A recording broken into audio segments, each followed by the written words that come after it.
Hey guys, so today's video is going to be a little bit different. It's going to be a DIY, but it's still related to special effects makeup, which I do a lot over on my TikTok. If you could go follow that, I'll put the handle here.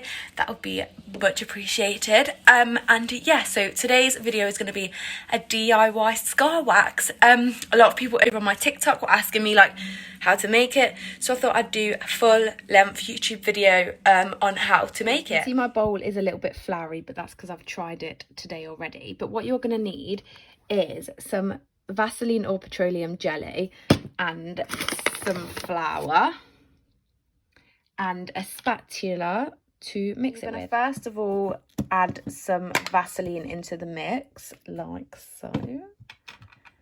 You just want to put a couple scoops in there. Depends how much you want, really. Oh,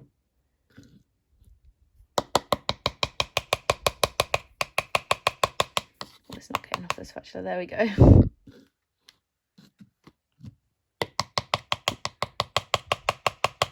I wish it would come off the spatula. There we go. I'm just going to leave it at that. And then you're going to add in your flour over the top. You're going to need quite a bit more flour than Vaseline because obviously the Vaseline is very wet and jelly-like.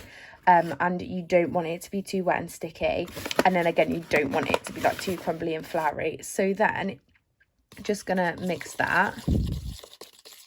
Also, if you want to make it a bit more skin coloured, you can just add in a few drops of foundation.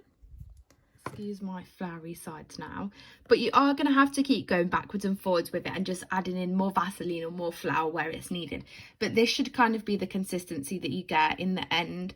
You can see it's not sticking to my fingers, but like it's not crumbling off and you don't get like flour residue afterwards. And as you can see, I've just popped a little bit on my hand and blended it out. I've not even used like any Vaseline or anything to blend it out. Like it's really easy and blends out on its own.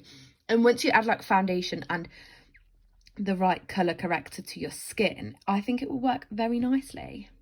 Gap into it just how I would do my cuts normally, and you see it works exactly the same as my other scar wax does. The other brand I do use is the Ben Nye Nose and Scar Wax, but you know what, if you are on a budget or you're just starting out special effects and you don't have any scar wax, this would be a very cheap and easy method for you to make it. So thank you for watching that video. I hope it helped you if you are into special effects or if you just wanted to try it out. Like, scar wax is super cool, like you can do so much with it. So yeah, I hope it was useful. Please remember to like and subscribe, and I will see you in another video soon.